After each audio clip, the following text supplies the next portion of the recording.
out of your depth, boys, but it's great. We knew that would happen, wouldn't we? Yeah. Thanks, mate. 30 seconds and counting. Tonight, live from the Apollo Glasgow.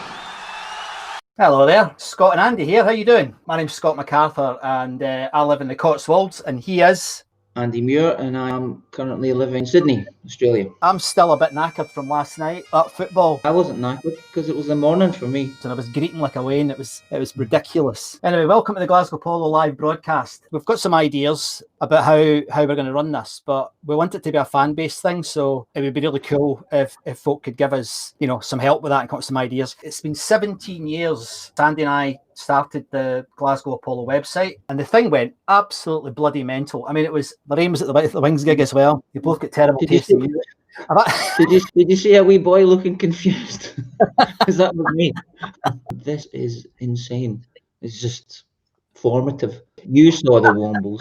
The Wombles are fantastic. I swear to God, he had a shrine. It wasn't a small room. It was like a double bedroom, a huge double bedroom, and it was covered in stuff from the Apollo. That if you've got anything you want to get in touch with us about, any ideas, or you want to enter the competition, that's how you get in touch with us. I can send a link to you, and bang, you're on the show. I think I might do gigs this week or something, or gigs this month, maybe that. Somebody's asking about Jet Mayfair. Of course, we remember Jet. We met Jet when we did the Apollo musical. I was there with Tommy McGrory. I just looked up the number of bands that we've got listed, 818, and the number of gigs is 1,708 gigs. That's amazing. Do you realise what you're doing here? Because it's going to take a lot of work. Yep.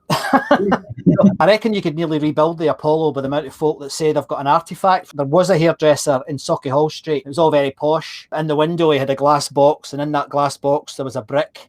And on that brick was from the Glasgow Apollo.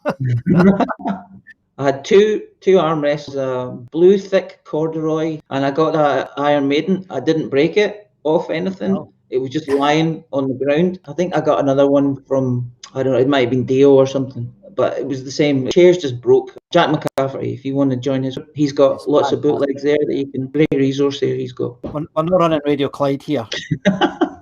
I remember walking in through the door and then into the main auditorium in the part where you go down the steps and open that door, and it was just that fousey kind of mushroomy smell, patchouli oil. Could have been patchouli oil, could have been something else. Used to blow back bogies out your nose for a week after a gig.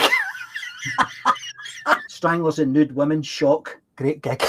I've chosen a piece of music today that is really about the crowd. The crowd are so loud on it. It's fantastic. Just to remind you what it was like. So thanks very much. Get us some feedback. Let us know what you think, and we'll see you next week. Cheers now. Thank you. Thank you. There ain't no love in the heart of the city. There ain't no love in the heart of town.